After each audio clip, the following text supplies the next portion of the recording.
studying transport? Sure, really looking at urban transport and how a city, depending on how it's designed, where places are located, where people choose to live and commute to, and sort of what transport infrastructure is in place.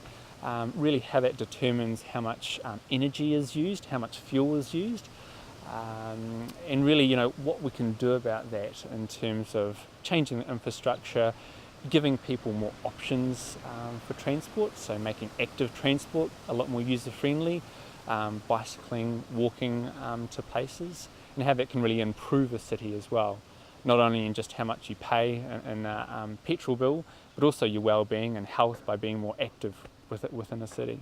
So it really is a case of getting fit and losing a bit of weight, which many of us could do.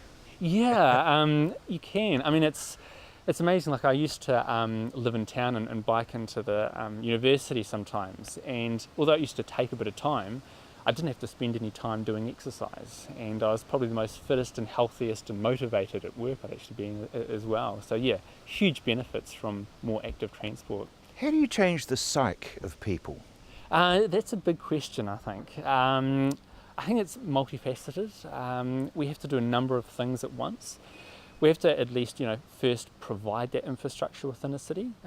There's no way we're going to, encourage people or tell people to ride their bikes when there's no decent places to ride a bike, when there's, busy traffic and, very little pathway and basically a dangerous environment. So I think we really have to provide that infrastructure for people. I think that's the first thing. And the other thing that's really about, promoting those other benefits that we get, the health benefits that we get, and just the well-being benefits that we get from that active transport. I know that a lot of other cities are focused on public transport, but Christchurch doesn't seem to. They've had improvements for sure. We've got a great bus exchange now. So there's definitely improvements on the public transport front, which is really good to see.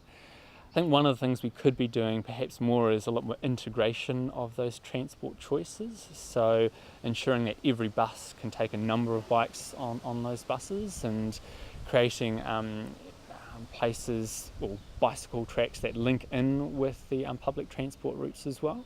Yeah, a lot more integration I think would go a long way to enabling people to use those different modes. So we're looking towards the future. Yeah, sure, and I think it's a positive future. I think we have made some really good steps in Christchurch in terms of putting in a lot more bike lanes, making a big effort on public transport, and I think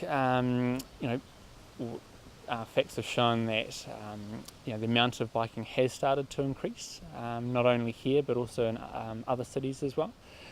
And once that infrastructure is in place, and I think we can get a real shift in how people move around, and maybe the psyche of people will change once that's in place.